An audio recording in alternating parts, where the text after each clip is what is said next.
On this week's installment of movie news from the Silver Screen Dudes, finally, we can acknowledge Barbie and move on and focus on some actors and some sequels that you didn't know you wanted, but you're getting anyway, and you probably still don't want, but that's the news this week. And of course, guys, it's everyone's favourite time. We're going to go back in time and celebrate the films that were released this week in the past, all on Silver Screen News.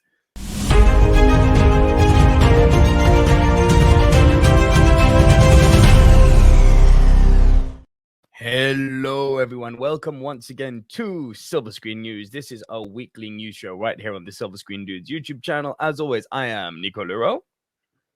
And I am the one AJ, Anthony Jordan.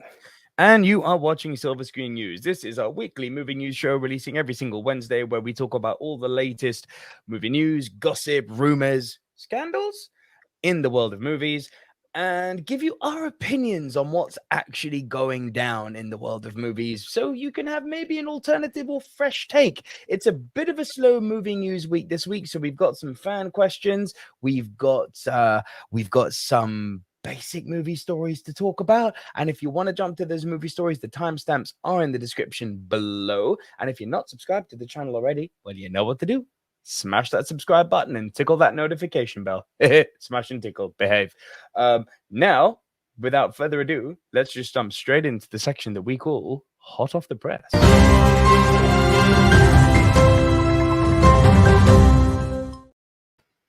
Okay, AJ, let's talk Martin Scorsese, because a lot of people don't realize Martin Scorsese has a movie coming out very, very soon. Yeah, a little movie called Killers of the Flower Moon with his two muses, Robert De Niro and Leonardo DiCaprio. No big deal. Just hopefully a return to form, because I'll be the first to say it, I don't think his last two movies have been very good. Between Silence and between The Irishman, you know my rule. This is number 3. You need a win, Marty. But here is the full story, the latest on Killers of the Flower Moon from the great... Fingers crossed for you, Marty. Fingers crossed. Oh, dude, tell me about it. This is from Variety. And it's good news. Killers of the Flower Moon scraps limited release and will roll out globally into theaters on October 20th. Killers of the Flower Moon will release in movie theaters simultaneously around the globe in late October, shrugging off a planned limited release earlier that month.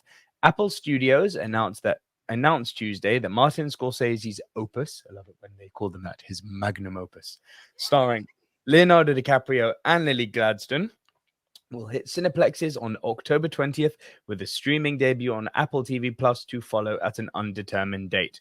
Good. Well played, Apple. This pivots from a previously announced limited rollout set for October 6th. Paramount Pictures is partnering with the tech monolith on distribution. While reasoning for the scuttled limited release was not disclosed, Hollywood continues to struggle through dual union strikes with no immediate end in sight should SAG-AFTRA and the AMPTP be unable to reach an agreement. Scorsese's all-star cast will not be able to promote the big-budget crime thriller. A splashy wide release could benefit Killers at a time when movies of all scopes and budget ranges have struggled to pop in limited release. The only notable winner since the pandemic being Oscar winner Everything Everywhere All at Once. Okay. Apple and Paramount will likely gain more momentum with a strong global push. Killers is the story of a killing spree backed by white settlers targeting the wealthy Osage Nation of Oklahoma, or Osage, not sure how you pronounce it, my apologies, who are in possession of priceless oil fields. The film was preordained with awards favorability even before its strong May debut at the Cannes Film Festival, where it earned a 9-minute standing ovation. The film teams DiCaprio once again with Scorsese mainstay Robert De Niro. Indie heartseeker Gladstone, Certain Women Fancy Dance, received glowing notices for her breakout performance. The film also stars Brendan Fraser and Jesse Plemons, you'll be interested to know, AJ. But AJ, over to you. Are you excited for Martin Scorsese's new movie? And what do you make of this worldwide release all happening on the same day? I mean, it's always exciting for a worldwide release. You feel like you're not missing out. You feel like you're getting it when you're getting it. You know, the whole world gets to celebrate that day. It's somewhat unfortunate because depending on where the premiere takes place. Well, it's the international premiere, but you don't have the stars in place because it's being released at the same time everywhere, kind of thing. So that's the only downside. I mean, look, I can't lie and say I'm too distant from what you're saying. I miss the Martin Scorsese of old, so it kind of has you on something. But you can see he's doing what he does best. He's using his favorite toys in order to deliver. It kind of makes you feel like Martin knows he's not Martin at the moment. So let me do what I can do by using my tools and my best tools at that in order to deliver. It sounds like an interesting story. It's it's got the elements. It has the right box ticking elements, but you still have that hesitation. It's just he swung twice, as you said. He's missed twice. Let's see him knock it out the park. I'm hoping for it more than anything else. Wolf of Wall Street was a long time ago now, nearly a decade, and people are, there's no doubt that a Martin Scorsese movie, like a Nolan movie, is an event. He's one of the few remaining filmmakers alive who still draws an audience based on the simple fact that you say it's a Martin Scorsese movie. But let's also be under no illusion. Silence, in my humble opinion, was dull. The Irishman, I didn't like it, and I know it to be incredibly divisive. Martin Scorsese needs a win here. And given that the actors aren't available to come and promote the movie for him because of the strikes, I think it's a very smart move. Okay, you can't get the actors, then release it worldwide, everywhere on the same day, October 20th, and get the whole world, get every little Tom, Dick, and Harry like you and me on the internet talking about it, get every single influencer, YouTuber, critic, whoever writing about it exactly at the same time. Good move. Anything you want to add on this? No, you're right. It's that. You have to use your tools as best as you can. And this is what he's doing in a time where stuff are limited. And, word of mouth is a very powerful tool. Long may it rain. Word of mouth is a powerful tool, and we want to hear what your word of mouth is. So please leave your comments down below as to what you thought about this announcement that everywhere around the world is getting Killers of the Flower Moon on the same day. And are you excited for this Scorsese movie? Please do let us know down below and like the video if you have not already. AJ, up next, more interesting news. Shock horror, it's a news show. Who knew? But. Spider-Man 4, Tom Holland news. Sort of. It's fan casting more than anything, but let's have some fun with this. This comes from Screen Rant. Tom Holland Spider-Man 4, and I really emphasize the quotation marks here. Poster imagines major Marvel crossover with Sony and MCU characters. An exciting MCU Spider-Man 4 fan poster imagines Tom Holland's Peter Parker, Daredevil, and other heroes going up against Kingpin and Sony characters. So, Tom Holland's Spider-Man 4 becomes a major Marvel Cinematic Universe and Sony's Spider-Man universe crossover in a new groundbreaking fan poster. Goodness me, we're being liberal with the word groundbreaking. Holland recently concluded his first trilogy as the MCU Spider-Man with a bang, as Spider-Man No Way Home brought him together with Tobey Maguire and Andrew Garfield's versions of Spider-Man to fight villains from their movies. Also made a cool $1.9 billion in the process. In the pandemic era, now a fan imagines Spider-Man 4 keeping the franchise's big scope going. On Instagram, digital artist at AGT Design shared their fan poster for Holland's Spider-Man 4, the spectacular Spider-Man, with many Marvel heroes and villains. Here's the poster, AJ. It does look cool. There's no doubt it does look cool. So, in the fan poster, the MCU Spider-Man 4 would feature Holland's Spider-Man going up against Vincent D'Onofrio's Kingpin, Aaron Taylor Johnson's Kraven the Hunter, and Tom Hardy's Venom. Peter Parker would have the help of Netflix Marvel heroes Daredevil, The Punisher, and Jessica Jones, as well as Hawkeye's Echo. The Spider-Man 4 crossover movie poster also features Michael Keaton's Vulture and a newspaper with Maguire and Garfield Spider-Man. I'm going to leave this poster up, and I'm going to ask you, this is a fan poster, but do you think, in a weird way, that there is any truth to this poster? Not in terms of it's got insider info, but in terms of the fact that this pretty much could be the direction we're heading in anyway. I don't think so. I don't think so, and I'll tell you why. It's all kinds of cool and kudos to the designer. Please don't think I'm knocking you when I say this, but what we have to appreciate is that the villains of the Spider-Man universe are not the villains of the MCU. It's never happened. It's never been. You get teasers of what Disney owns to give Sony something because Sony have given them the biggest name in Marvel catalog. In the Marvel catalog, it's a fact. As much as everyone is elevated, Spider-Man is still that name. Yep. So it's all kinds of cool. But let's be honest, Sony are definitely trying to make Sony money. Sony are trying to do what they can in a Sony verse. Sony are trying to make their Spider-Verse as much as they can. So much so that they didn't even want to toy with the Disney world. That as much as we've had the Marvel format, Venom was nowhere to be seen in the last Spider-Man movie. He was in the closing credit. It teased you with the Venom movie that he's going to be there, but that is as far as it went, you know? He couldn't be, it's their world. They don't want it to be mangled and everything else. So as cool as this looks, the idea that Disney are going to say, oh, by the way, this cool Netflix series that we used to have all of those and we've taken it away from them, you can now play with them. I don't see it happening. Not a chance. Beautiful poster. In the world of comic books, it's absolutely perfect, but it's nothing but fan fiction. This may surprise you. I completely second you. I do not believe for a single moment, and it's not this. First off, I don't think you're going to see Andrew and Toby in a Spider-Man movie with Tom Holland again. I think that was a one and done thing. I also don't believe that the way they've lined up the villains here makes sense. Venom entered the MCU Spider-Man world for the symbiote to enter our world because we're heading to Secret Wars, so he needs his black spider suit. I don't think you're going to see Venom in the MCU. Which also means, listen, never say never, but I don't think you're going to see Tom Holland in the Sonyverse. I don't think that it makes any sense having Venom and Kingpin in the same universe. There's just so much crossover here. It's nuts. Do I think that you'll see a movie which involves Kraven the Hunter, Vulture, Morbius, and Venom? Well, yes, because that's what they've been hinting at, innit?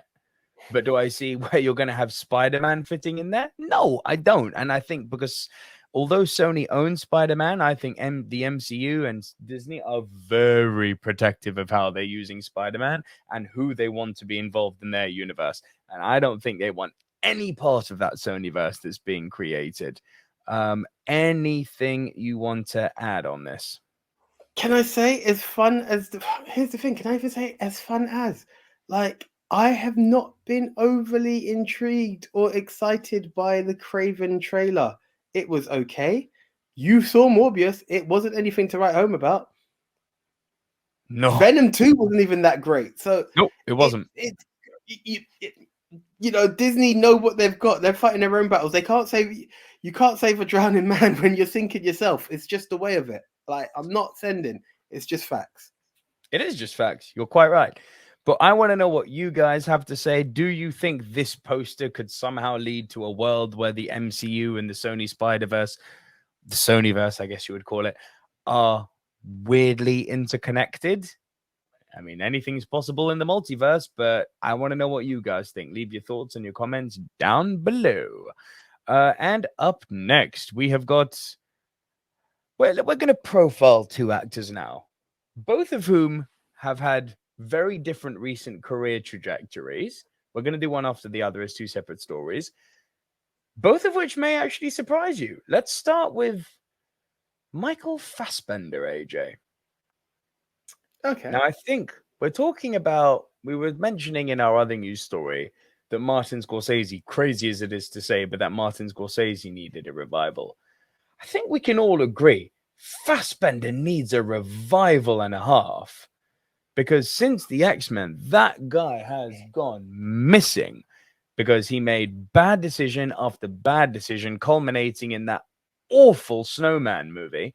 And he's kind of been in the wilderness ever since. But a lot of people don't know this. Taika Waititi's new film, Next Goal Wins, has Michael Fassbender in the lead. Go and watch the trailer if you want, if you haven't done so already. It looks brilliant. Fassbender is essentially a failing football coach, soccer for you Americans. He's a failing football coach, and he gets put in charge of the worst international team in the world, American Samoa. And go and manage them and try and reach a major tournament. It's a true story. So if you know, you know. Do they succeed? Do they not? So people were like, oh, cool, Fassbender's back. It's good to see him. And here's today's story. But wait, there's more. And that is the crux of this story, which makes me very happy because I'm super excited to see Michael Fassbender return. Here's the story, AJ, from Empire. David Fincher's The Killer teaser shows Michael Fassbender as a lethal assassin. Stick to your plan, trust no one, forbid empathy, and anticipate, don't improvise.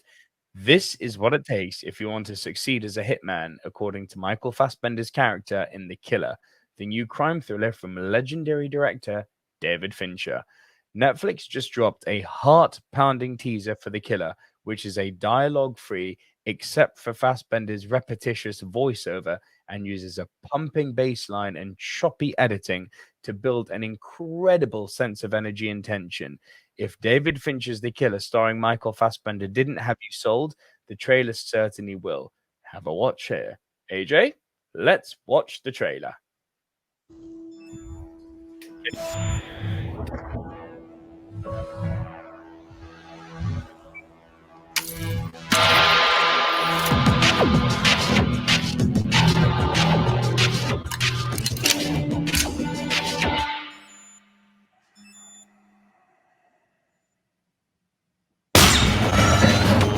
Sound editing. Stick to your plan. Trust no one. Stick to the plan. Forbid empathy. Stick to the plan. Anticipate. Don't improvise. Feels like a big movie out there. Stick to your plan.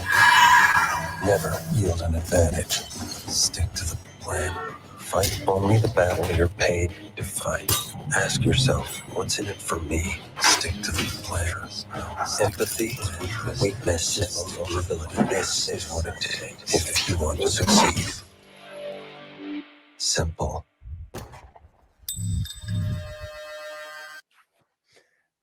Fincher's first feature since Mank in 2020, The Killer appears to see the director return to the more gritty territory of Gone Girl, Fight Club, and The Girl with the Dragon Tattoo. We don't know much else about it, only that Fassbender is an assassin who, after a fateful near miss, battles against his employers and himself on an international manhunt that he insists isn't personal. It also stars Tilda Swinton, glimpsed momentarily in that teaser, and Top Gun Maverick's Charles Parnell. The Killer will be released in select theaters in October and will be streaming on Netflix from 10th of November. AJ, what did you think of the trailer for The Killer, and what do you think of Fassbender's return to the small screen? I'm gonna quote you. I'm gonna quote you on this. So here's the thing. I'm excited. The trailer's awesome. Let's kick it off. It gives you a nice little feel. You got your good feels in there. It has a bit of action. It has a bit of tension. They knew what they'd done. They put a lot of effort into that trailer, and I'm gonna give them their respect. It's good to see Fassbender back. So those are my tick boxes. David Fincher, also another tick. Netflix, the nervousness has kicked in. And this is the problem.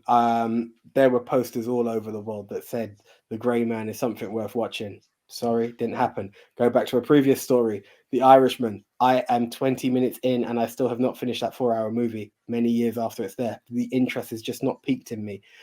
It's very scary. Now, don't get me wrong, Trial of the Chicago 7. That is a Netflix movie that I love. When They See Us, I appreciate it's more series than a film. Uncut Gems? Uncut Gems. There's another winner. Thank you. It's not all misses, and there's a lot to tell you. Michael Fassbender, Tilda Swinton, David Fincher. There's enough tick boxes to say this can work. The fact it's also going to get a limited cinema release has potential for it to be there, but it wasn't enough to be grabbed up by everybody. Why? That's my question. Yeah, I'm completely conflicted in this because for all the reasons you mentioned, a return for Michael Fassbender, yes, please. David Fincher returning to his darker, grittier roots.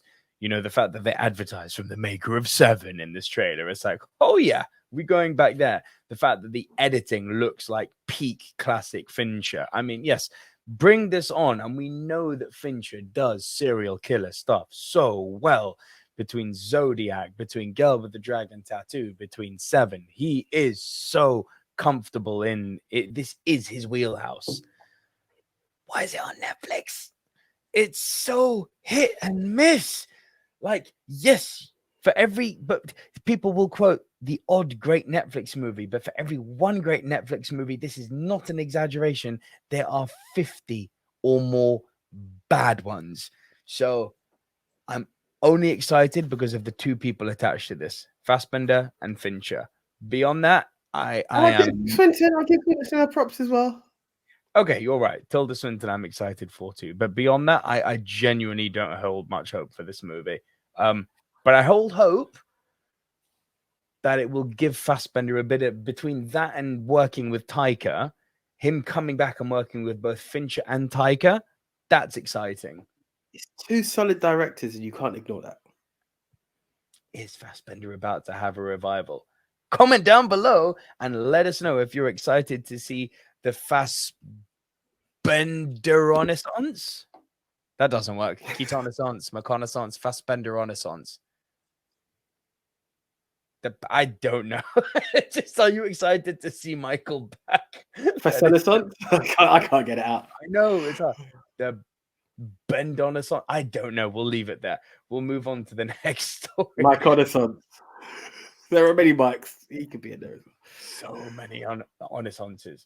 And our next story, I mentioned that we were going to do like one profiling Michael Fassbender, which is cool to see his return. Here's our next story. It's funny because we talked about uncut gems with the Fassbender story. If I say to you Adam Sandler, AJ, what movies come to mind? So it's not fair because I've It's not fair, but give me the first things that come. No, because I just watched it. I just watched Jack and Jill yesterday, so I was like, oh god, it's not my go-to, but yes, there's so many. Big Daddy, Happy Gilmore, Hateful Eight, not Hateful Eight, whatever that was. I can't remember what they were, but it was a terrible Netflix movie. Uncut Gems, naturally. Go. Which one's the 51st Date? There are so many, but comedy more. Yes, Grown Ups, like all of these kind of mid to bad comedies, right? Some of which we have a special place for. What if I said to you that in the last just under a decade, Adam Sandler has been on an absolute tear and it's gone under everyone's radar? I'm going to highlight that in a moment. But you need to consider he's been on a critical tear for the last 5 to 8 years. Fact, because there was another Netflix film that he done. I can't remember the name of it, but there's a few. Good. There are a few which have been widely praised. And despite that wide appraisal, he's now come in with his highest ever ranked movie on Rotten Tomatoes. Because everyone forgets, yes, Adam Sandler does the yuck comedy, but he is a serious actor when he wants to show up. This comes from Rotten Tomatoes. So from the Hollywood Reporter, sorry. Adam Sandler breaks his Rotten Tomatoes record with, if you can believe it, Netflix's latest movie. After 34 years and dozens of movies, the actor has a new all-time best reviewed film. Now, as we were saying before, this may be like, well, it's, grading on a curve here when we're talking about things like Jack and Jill and Happy Gilmore and stuff like that. Fun as they are, I don't think you can argue that they're critical movies, right? Agreed. There's more to it than that. Because Adam Sandler has a new all-time best-reviewed movie.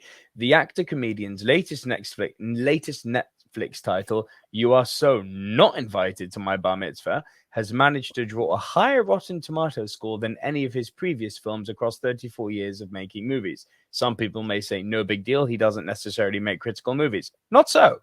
The teen comedy, which began streaming Friday, has a 96% fresh score on the site. That just edges out. Here we go. Listen to this recent run of form. That just edges out 2022's Hustle, which had 93%, 2017's The Merowitz Stories, which had 92%, 2019's Uncut Gems, which had 91%. Having said that, there's always the possibility that additional negative reviews for Bat Mitzvah could alter the standings later in the week as more reviews come out, of course. But Sandler has a relatively minor role in the Bat Mitzvah, but he produced the film and it stars his teenage daughters, Sunny and Sadie, with Sandler playing their father. The Hollywood Reporter was among the rave reviews, saying the rampant nepotism on display has resulted in a sweet, amusing film geared toward younger audiences who will best relate to the main character's personal travails as she prepares for the film's main event.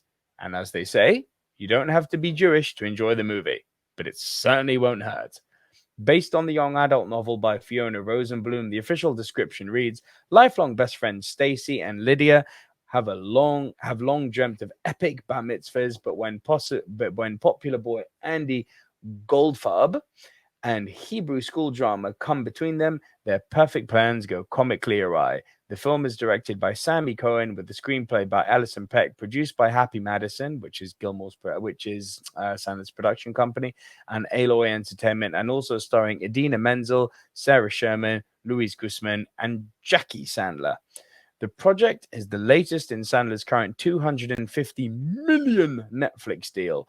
The actor-comedian has produced a rather astonishing 8 titles for the streaming service, ranging from the somewhat notorious Western parody The Ridiculous Six to dramedy Sandy Wexler. So, AJ, if you can believe it, Sandler continues his tear despite not necessarily being that much in the movie. Streaming now on Netflix, considering we're not the biggest fans of Netflix movies, your thoughts on Adam Sandler's new film?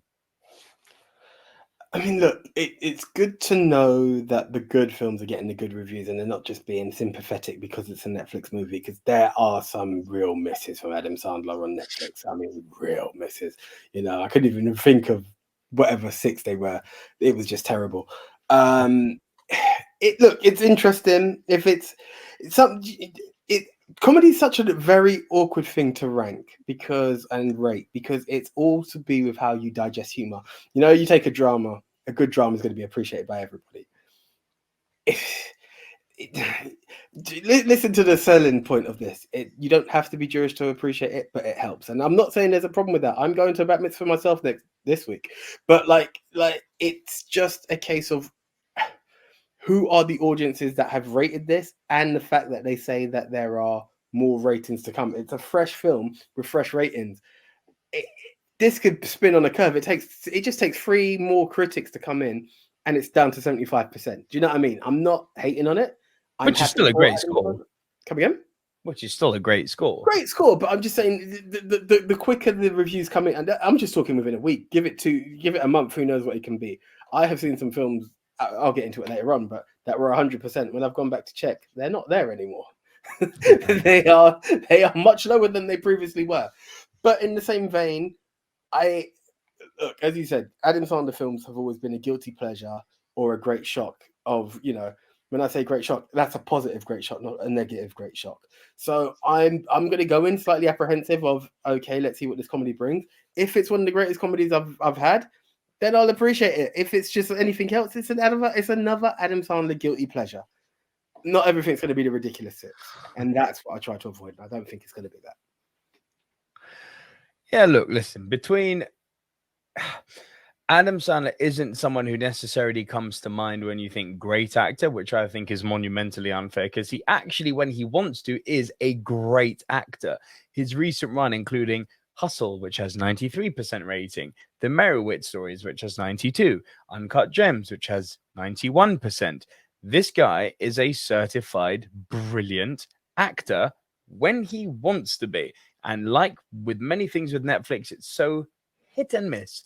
I think it's very funny, though, that I think this article is incredibly misleading because it's saying Adam Sandler breaks his Rotten Tomatoes record with latest Netflix movie. Subtext, he's hardly in it.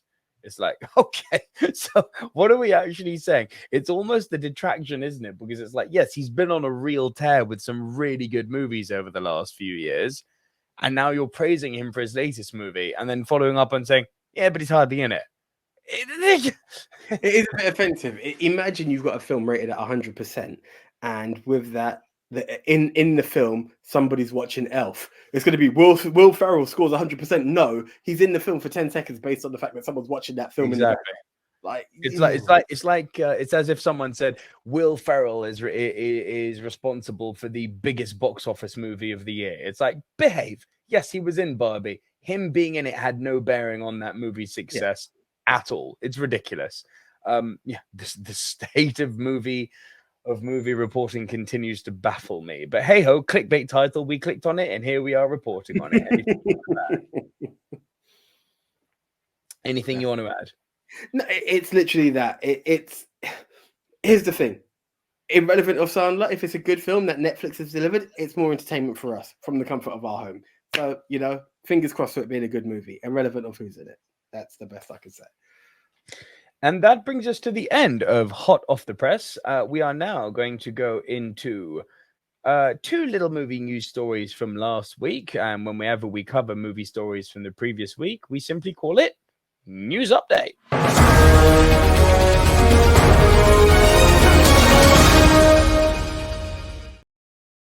Yes, and I mentioned at the top of the show, we're going to, over the course of these two stories, talk about two sequels you probably didn't know were a thing, and you probably want them even less.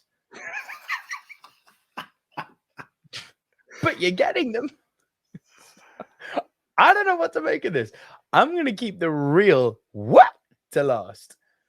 And you're going to be shocked when I say that's the real what when you hear what this first what is. AJ, Winnie the Pooh, Blood and Honey. I haven't even got around to seeing the first yet. Wow. No, me. Congrats. Listen, it came out this year and I wanted to see it desperately. But in the UK, it was a 1-day release. Single day release. Is that, well, what am I meant to do there? But it had a cult following. It had a viral, low-budget marketing campaign. Like, the premise of turning Winnie the Pooh into a killer had people interested. There's no doubt that however bad this movie was reviewed badly. I'm not sure. Badly. But it still turned a profit. So it's a bit misleading. Let me bring up Box Office Mojo here quickly because okay.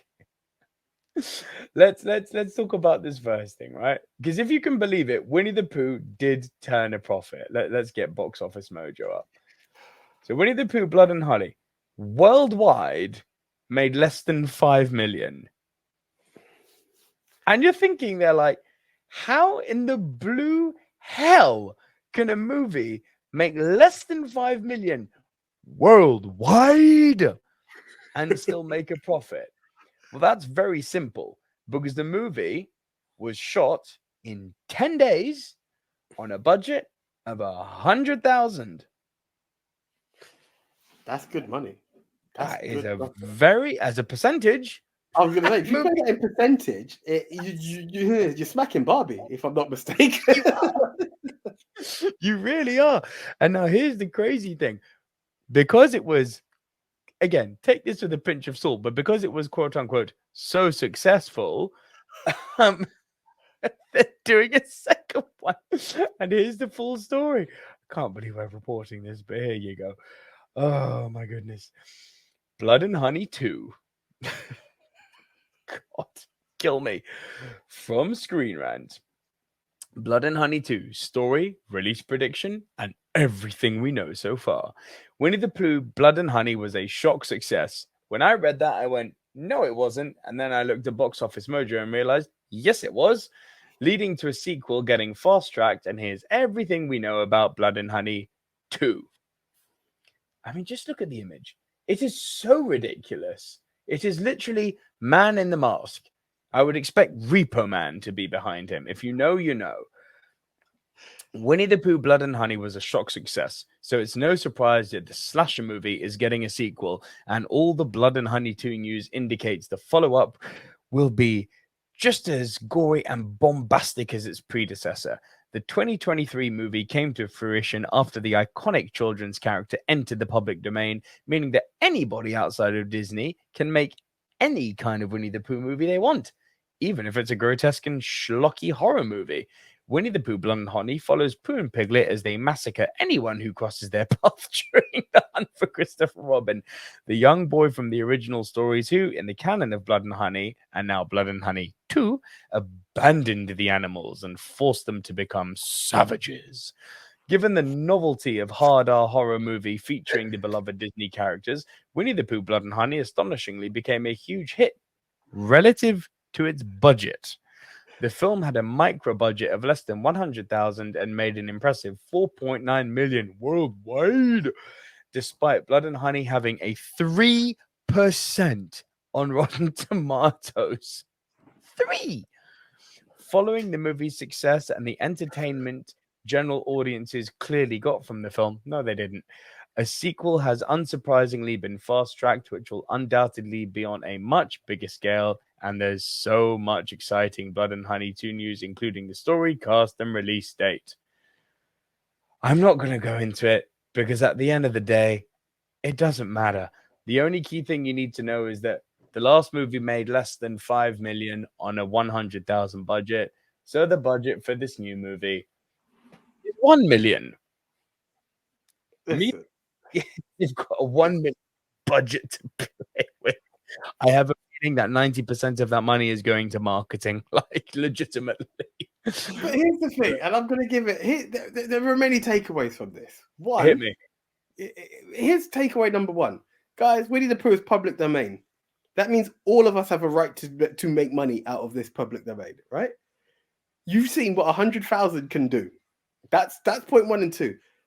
People are going to rush to this film because they're part of this cult. There's this cult following, and you know what? It's going to have a 2-day release, and it's going to be there, and it's crazy. But this is what cult movies are about.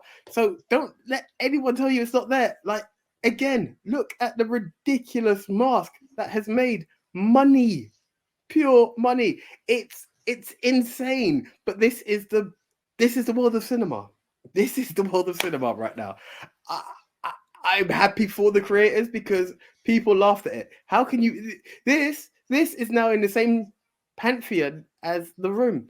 It makes no sense to people, but people are rushing to see it, and they're going to go for part 2. And the worse the films get, the more people are going to rush to it because it becomes part of this franchise and frenzy that it's like, how did Disney let this slip through the net? Now you're paying the price for it. It's over. It's that. And bear in mind, this film was released in the same year as Cocaine Bear, and people are talking about blood and guts more than Cocaine Bear. It's insane, but it's real. Oh, dear. As a percentage, Barbie didn't save cinema. Winnie the Pooh did. It's just ridiculous. A 100,000 budget to make this movie. 10 days to shoot it. Awful critical reviews, but a story so bizarre that it managed to make just under $5 million on a $100,000 budget. Like, that's good. As a percentage, that's really good income. The fact that they've now been handed $1 million to make a Blood and Honey 2, I'm all here for the chaos. Like, if this movie's actually going to come out, I will be there to see it. I will join the Dark Order, so to speak. I can't wait. Yeah, literally. I can't wait to see what they're going to do with this. All I want to see now is a rampaging Tigger. Like, I want to see Tigger like going and tiger raping people before he kills them. Like, bouncy, chancy, fancy, pouncy, fun, fun, fun, fun, fun. The wonderful thing about Tigger is I'm the only one. I'm the only one. Anything you want to add to this? Literally, live your dreams, people. Don't let anyone tell you no. 100,000, the bigger percentage than Barbie. Like, this is unreal. It's now on my list to find out if it can make top 10 top 10 film of the year for me. Like, this is mad. How the hell does this happen? It can't. It's terrible. It saves cinema. Percentage, it literally did. It literally did. Oh my god. Again. And that percentage for Barbie's 6 weeks, this was 1 day. 1 day. The day the earth stood still. Part 2. It's mental. I want to know what you guys have to think about this. Is this another sequel that you didn't want? I mean, no one saw this, but as a percentage, everyone saw this. But what's amazing is you're telling me what's coming next is worse than this. So I am all ears. Oh, yeah.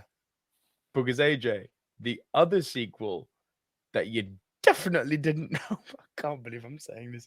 The other sequel that you definitely didn't know was coming, and that is releasing apparently this year. It's gone under the radar, but it's coming and it's nearly here. AJ? Oh, God. I almost don't want to do it because it's that ridiculous. AJ? Welcome to Good Burger Homa, the Good Burger. Can I take your order? Oh, stop it!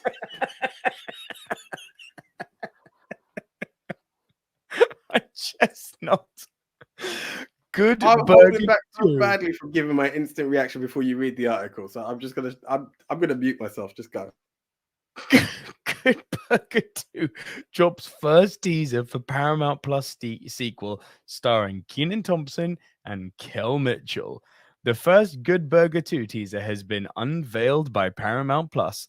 The sequel to the cult classic Nickelodeon film is slated to debut on Paramount Plus this fall. The official logline for the film states that it follows Dexter Reed and original cashier Ed as they reunite in the present day at fast food restaurant Good Burger with a hilarious new group of employees. The full teaser can be seen below. Oh, good. We'll watch that in a moment. The film was originally announced back in March, along with Thompson and Mitchell. The cast for the sequel includes Little Ray Howery, Gillian Bell, Kamaya Fairburn, Alex R. Hibbert, Fabrizio Guido, Elizabeth Hinkler, and Emily Hinkler as Cindy and Mindy, and Annabelle Gretz as Ruth. I don't know who these people are. The film will also feature original Good Burger cast members Josh Server, Laurie Beth Denberg, and Carmen Electra. That's cool that they're getting Carmen back. I'm not even going to lie. Nickelodeon Studios is producing the film. Kevin Kaploy and Heath Seifert, who co-wrote the original film and worked on All That, serve as writers and executive producers on the sequel. James 3 is also a writer on the film. Phil Trail serves as director. Nickelodeon Studios will produce. Both Thompson and Mitchell are producers with John. Okay, screw this. Many things. Good Burger originated as a sketch on the Nickelodeon series All That, in which Mitchell starred as Ed. It was then spun off into the 1997 film. It proved to be a box office success. Yes, really. Grossing just under 24 million against a reported budget of 8 million. Well, it's not Blood and Honey 2 numbers, but yeah. It has gone on to achieve cult status with Mitchell and Thompson reuniting for a Good Burger sketch on The Tonight Show in 2015 and subsequently stating over the years they were open to a new iteration of the film. Mitchell also appeared as Ed in the All That Revival series in 2019. Damn it! Video unavailable. AJ, bear with me while I find this epic trailer. Just So look, you can put me on screen if you want, and we can talk about it because I don't even need to see the trailer to give my reaction. Oh, I do. But go on. I want to hear what you have to say. Go. It's just lower. You're big men out here now, guys. Like there are certain things I don't want to see. Do I want to see Keenan and Kel reunited? By all means, but like, allow it. Stop it. You're a big man. You're a big man. I'm nearly 40. Where the hell are you, bro? You're nearly stop it. Nothing but love every time I see these guys. But I cannot be seeing a big man going, welcome to Good Burger, can I take your order, please? Nah, welcome to Good Burger, home of the Good Burger, can I take your order, please? Like, stop it. You're a big man, bro. That's like trying to say Will Smith is still the Fresh Prince. Allow it. There's a point where people are saying Will Smith is able to play Uncle Phil. Okay? Let's just get this right. If you were to redo it now, Will Smith could be Uncle Phil. What is Kel doing telling people welcome to the Good Burger now? Eddie Murphy is playing a near granddad in Coming to America too. Yeah? The only thing you guys could ever give me is the Good Burger versus McDowell's. That's the only film I'm totally tempted to see, and I know it will suck, but that's the only film I'm waiting to see. Keenan and Kel, I love you guys, but step away. Try and be the new Bad Boys or something. Elevate, keep your buddy partnership, and do it in something else. Stay away from these stuff. You are big men. You are big men that should not be on Nickelodeon anymore. I'm sorry. It's done out. No. Stop. No trailer needed. No. Well, AJ, yeah, I'm sorry to say, you're definitely getting the trailer. I'll take it. I will take the trailer. And I know people are going to throw hate. Let me tell you something. I love Keenan and Kel. I did not like Good Burger. I smiled when I saw it on TV. I missed it in the cinema, and I'm not shocked that it made money. Oh, gosh, AJ, here we go. Are you ready?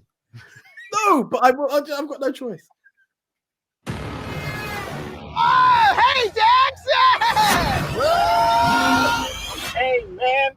You almost car-burgered me to death. The new adventures of Ed and Dex starts now! Hell. Oh. Welcome to Good Burger, home of the Good Burger. Can we take your order? He's a did, she's a did, Roger's head. Water? I think so. Oh, yeah, that's water. None for me, thanks. Big man. Oh my God. What did I just watch? You're a big man, bro. You're a big man. I'm going to keep saying it. You're a big man. And them jokes are old. Kids don't fall for them jokes nowadays. You're a big... And I realized... Yeah, did you see Keenan? Kel. Do your vertical, bro. So what do I... Oh my God. You're a big man. The funniest thing about that trailer was your reaction. Who knew that in the year 2023 we were gonna get a trailer for Good Burger 2? Like, what is life? What has the world become? What is this? And the trailer, let's be under no illusions, is terrible. It is awful. Man gets hit by a car and does some monkey flip and lands straight legs down in the burger mobile. Are you actually kidding me? I mean, they're aiming for you nearly burgered me. Like, bro, you got hit by the car. What are you talking about? Welcome to Good Burger, home of the Good Burger. Can I take your order? Yeah, they're going for nostalgia, but they're going for nostalgia for something that was never good to begin with. Like, this is mental. I can't believe this is happening, but it's happening. Hear the thing, though. Hear the thing, and I have to call it now. Yeah? No, wait. This sounds good. Yeah, go. I'm just going to call it now. Despite the article saying they made money in the cinema, they know that this is the biggest pile of steaming BS that you can find. It's straight to streaming. Pay attention. You know this isn't going to work. You're going to get people clamoring to your whatever network you're streaming on. I think I saw Paramount. But you know you ain't making money. No cinema's picking up that crap. Can they take your order? No, you can't. I may click on the thing, but no one's paying to order that film in the cinema. Shame on you guys. I would have preferred to see a Keenan and Kel reunion movie. Do something else. Play dads and uncles trying to bring your kids together because of the friendship you had. Can we take your order, please? Burger my bill. You embarrassing. You're a big man, bro. I didn't even want to say it again. You're a big man. That is single-handedly the best thing I have ever seen. That was worth every second. That was amazing. I'm hurt. I'm genuinely hurt. And this is the thing. I know I know there are big Good Burger fans out there. Big Good Burger fans out there. And they're going to be like, oh, how can you be so deep? No, your fans are Keenan and Kel and you thought the film was good. Watch it again. You know it's crap. Don't tell me you thought Good Burger was good. There is no way you guys are excited for this. Look, people were excited for Witches, and Witches 2 disappointed everybody. This is going to be worse than that. You mean Hocus Pocus? Huh? Hocus Hocus Pocus. What did I Pocus. say? Witches. Yeah. You said Witches. Yeah. Sorry. That's how angry he is. That's how angry I can't even get my films out right. I guarantee you, Blood and Honey deserves more credit than this. How dare you? Wow. Accept your 2% and live with it. You're big men. Best video ever. And what do you think of Good Burger and this sequel that we're getting literally in a few weeks? Leave your thoughts and your comments down below. This is mental. But AJ, it's a weird one, isn't it? We've talked about cult movies. We've talked about The Room. We've talked about Blood and Honey. We've talked about Good Burger. It's going to continue right now as we take a weird turn down the dusty TBT Boulevard in a section that we simply call Throwback Thursday Movies.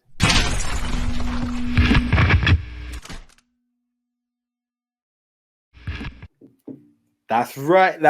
Throw those hashtags up. You're watching it on a Wednesday, but you may be watching it on a Thursday too. It's Throwback Thursday, baby. And this is where we go back in time, a couple of decades back, to celebrate the films that were released this week in history. So Nico, please hit me. How far are we going back and what do we have?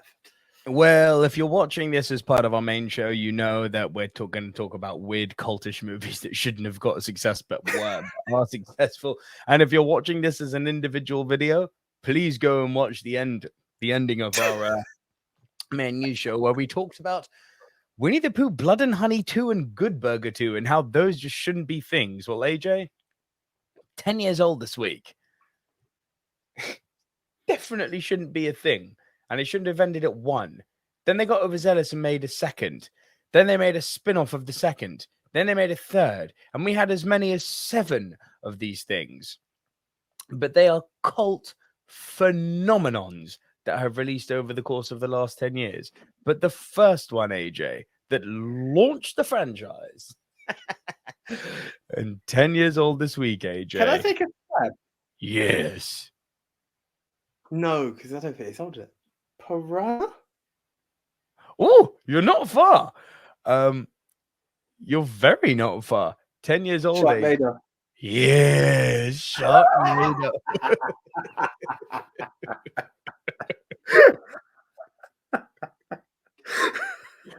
What happened? 2010s.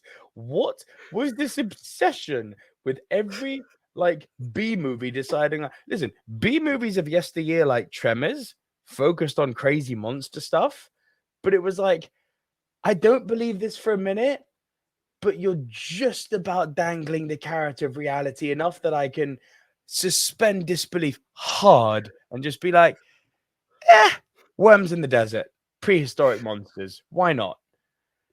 Yeah, a shark in a hurricane, a sharktopus, Piranha 4D with Ving Rhames. What are we doing? What is happening? It's embarrassing. It's embarrassing. It's not good. It is not good. 7 of these films, mate. 7. How though? How? Genuinely. But again, this is what, going back to our previous video, guys, this is what tells me Blood and Honey's not over yet. Because how do these weird, nonsensical films have multiple? Where does the money come from? You know, and these tax write-offs. That's all it is. We used our profits to make another movie to make more profits, and we made a loss on that. So it's a tax write-off. Bro, I don't know. Somebody knew somebody who knew somebody for something. I've got some deep dirt on somebody to be able to get these kind of films released. It doesn't make sense otherwise. We talking about movies or Prince Charles? Oh, damn. King Charles. Everybody loves the Acclaim.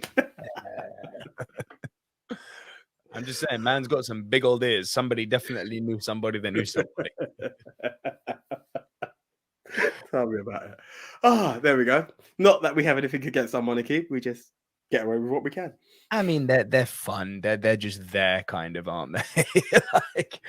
But dude, Sharknado, sharks in a tornado with Tara Reid. Seriously, and you know what's mental? I've watched 2 of these films, I think I've seen one. And that was and I'm just like, you're so bad, but I can't look away. I think I've seen one, but as you said, there was all this weird films that you kind of give them 2 minutes of your time, and I don't think I went. I can't say I've completed the film. I'm not going to lie and say that I have. No, God no. I'm very, very much going to say if you're in for a quirk and a stupid "what am I watching," then yes, by all means, this is a thumbs up. If you are someone who's looking for a decent film, then this is a straight thumbs down. There is nothing in it. It's in the territory of anyone who says it, but how can you hate Sharknado? It's such fun. No one can tell you it's a good, decent film. Like, this was the horror that had me on my edge. It's not that. It will never be that. You can tell by the name and the poster. It's not going to happen. The only thing I can say is, Tara, I'm happy you got paid after American Pie. See, this is why I'm going to sound like such a snob, because I would put a lot of money on the fact that there's more people in the year 2023 that have seen Sharknado than have seen things like Butch Cassidy and the Sundance Kid, or Spartacus, or Papillon. I get it. I get it. The closer you are to, and it's like, oh, I sound like a snob. I'm like, no, I know all things being subjective, but if we're comparing Butch Cassidy and Sharknado, one of these things does not belong. Listen, the sad thing is, and it's going to hurt you even more, let's keep it to the same level. People have probably seen more Sharknado than they've seen Jaws. And it's because of the cult classic. No, but it's true. But even let's bring it even closer in time. The Shallows was a good movie, but people will talk about Sharknado more, and that's sad. The Shallows was a good movie, that's true. You know, these things are so ridiculous. You get people talking about them because of how ridiculous it is. And then people supporting them, like in an ironic way. Oh man, you got to go check out Sharknado. It's such fun. No, it's not. It's literally offensive. It is, but let's be honest. And I don't say this to disrespect the man, because I'm hoping we get a shout out from him.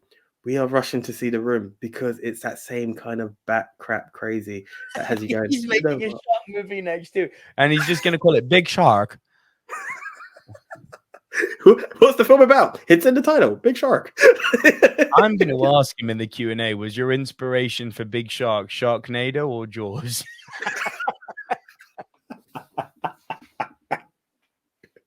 Yeah, but no, it's a thumbs down for me, guys. Like, unless you've got it's some really thumbs down. Behave. This is not worth your time. It is impossible to see every movie that's ever been made because there are too many movies that have been made. If you live your entire life without seeing Sharknado, you're fine. You're doing fine. You'll survive. And AJ, 20 years old this week. Part 4 in a franchise which should have stopped at 2. And I know for a fact you'll agree with me. Part 4, 20 years old. Part 4 is 20 years old. Home Alone 4. Why? I've seen, I don't know if it was 3. I don't know if it was 5. I don't recognize the kid, so it wasn't 4. How many parts are there? I don't know. Too many. So here's the thing. It gets wrong once. I'm not opposed to cast changing, but Home Alones before were based on a real reason, and it was stupid. It was negligent. Let's be honest. It was negligence from parents, right? Yeah. Sadly, that's what made the films work. These ones became something a bit more grounded in reality, like, okay, you're off sick, and then it was closer to home. It didn't have the same mission, and it would be in the, like, Kevin was home alone for a few weeks. This one would be like, you're off sick, your sister's meant to be looking after you, she snuck off with her boyfriend, and now you're getting up to all kinds of capers within one day, and then before you get home, everything's back to normal. And then they realize that there was a broken vase, and it's like, Michael! And then, that's the distance from the house. You can just hear the scream, and that's it. Credit roll. Nothing I have seen beyond the Macaulay Culkin movies have been worth it. The fact that not one of them was able to even make it into a cinema after he left proves exactly what these films were about. It's very much in the same... Home Alone 3 was in cinemas. Was it? Yep. I saw it in the cinema. You poor kid. But it's very much in the same vein of, like, they're in the same franchise, but they're not, And the thing is, sometimes I I get it sometimes that you don't have to have the exact same people. I don't want the Wet Bandits coming back because it gets very much like Good Burger, where it's like, come on, you're too old to be this. But you need something to ground it for it to be linked to the same movie. And just to try and keep recreating the premise of the whiz kid who can defend his home at a weird moment, it just gets a bit stale. Home Alone 2 worked because it was them out for revenge. Everything else is just a bit like, oh, you're really forcing it. You're really forcing it now. They just didn't work. They just didn't work. It's very much like your American Pies. You've got your main arc, and then you've got the straight to DVDs. 3 may have been released in the cinema, but it's very much in the straight to DVD or straight to home release. Yeah. Listen, older I'm getting, the harder I'm finding it to defend Home Alone 2. And I love that film. But the older I'm getting, the harder it is to defend it. Home Alone 1 is fantastic, but Home Alone 2, it's like it's getting harder and harder to defend it. I think it's one for the kids mostly. But this should not be a franchise. Original, sequel, stop. Yeah, I would love to be able to even describe the film. There's no takeaways from these films. No, there's not. It just stinks of a studio being like, oh, we need a quick buck. Mill some scenes together and put Home Alone on the cover. Do you know what this works for, right? And this is the God's honest truth. You go back to a point when we were younger. You're in Blockbusters or a video store and you go, oh, I didn't realize there was another Home Alone. And it's the same now for a stream. You're scrolling through Home Alone 4. Like, oh my God, I used to love Home Alone. Let's have a look and see what this is about. That's it. It's so much easier to just go back and make your kids watch the first 2. Yeah. Don't fall in the trap. Don't fall in the trap. Thumbs down. Yeah, straight up. Straight thumbs down. And that will wrap it for another installment of Silver Screen News. AJ, take us home. Okay, guys. Look, it's always a pleasure. Look, just tune in each week. And again, just tune in daily. Like, if you want it in small news bites, it's there. Click all the links below. Share with your friends. Like, oh, by the way, did you know there's a Good Burger 2? Check out this guy's reaction to that. Oh, do you want to know what was out 20 years ago? Click this link here. Spread the word. Share it is caring. Let's build the film family. If you want to talk film family, it's what Vin's talking about. Vin's quoting us when he talks family. We are the film family. Let's go and bring all the cousins in. And you can find us on all social platforms, Facebook, TikTok, Instagram. You can listen to this as a podcast if you wish, or you can watch us right here on our YouTube channel, which is our main platform, The Silver Screen Dude. Subscribe if you haven't already. There should be a video right down here somewhere if you want to keep watching and you've stuck with us till the end. I really appreciate it. But until next time, I'm Nicolero. And I'm the one AJ Anthony Jordan. And we will see you next week right here on Silver Screen News. Bye, guys. See ya.